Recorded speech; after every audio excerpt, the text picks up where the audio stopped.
Have you ever regretted role playing as the villain for Dream SMP? No. I think that it's actually probably the best decision that I ever could have made. Um, because no one in a like I guess a fandom or like a um in this situation, no one wants to be a villain because you're kind of playing yourself, and you're not playing yourself, but your character is kind of an extension of yourself. Um, like obviously everyone's just characters like Tommy in it is Tommy in it, and Dream is Dream, whatever. So it's like you're it's kind of it's related to you, and because we're live streaming these things, and we're like half some of the time we're just actually being ourselves, and some of the time we're being characters, so on and so forth. It's like sometimes it can get conflated. Like I remember back after the betrayal that Eric did, he had I just remember him being super like anxious about it or something. I don't know if anxious is the right word, but it was afterwards, and it was because there was people going to his chat and sending hate to him and stuff, like I can't believe you would do that, and et cetera, et cetera. I think that's kind of like I think that me kind of being just like, it's not necessarily, obviously every character has things about them that are redeemable, just like whatever.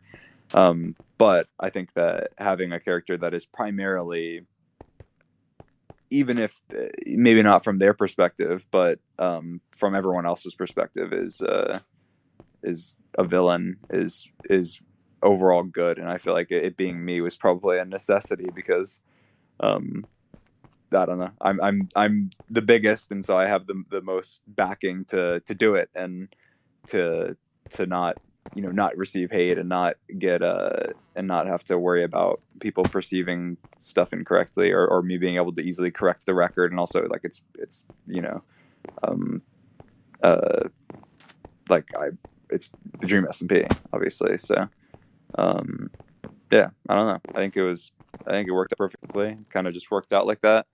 um I think in some cases it kind of worked out because of that. So like obviously during like I remember during the original, or one of the wars, when it was like Schlatt against everyone essentially, that originally was supposed to be Schlatt and like a bunch of people. It was supposed to be like 50-50, everyone going against, kind of fighting that war. But then it was going to be like me on that side, etc. And then nobody ended up like being on Schlatt's side, and so I was like, "Fuck!" Like, no one wants to be viewed as the villain in this case, other than Schlatt, who obviously didn't care. And so I was like, okay, I guess I need to swap to the other side. But like, why would I do that? And that's how the revival book like came about. It was to cover that plot hole, because I literally just switched for no reason. We had no reason for me to switch. It was just, hey, we literally need, otherwise it's just Schlatt versus everyone, and obviously he just loses. So we needed they needed me to switch. And so I just switched, and I was like, look, we'll figure out how to explain it later. And everyone was like, okay. And then later I was like, what if Schlatt had a revival book? Blah blah blah blah. So that was kind of how the revival book came to be. I don't think I've ever said that. It's kind of new lore. But yeah, I feel like it happened like that because I feel like there was times where I kind of filled into the villain role because of the fact that no one else wanted to or could, or whatever. And so because I kind of ended up, I did that a couple times, and I just realized like, oh, I guess this is my character. I'll kind of evolve my character in that direction. So yeah. There you go.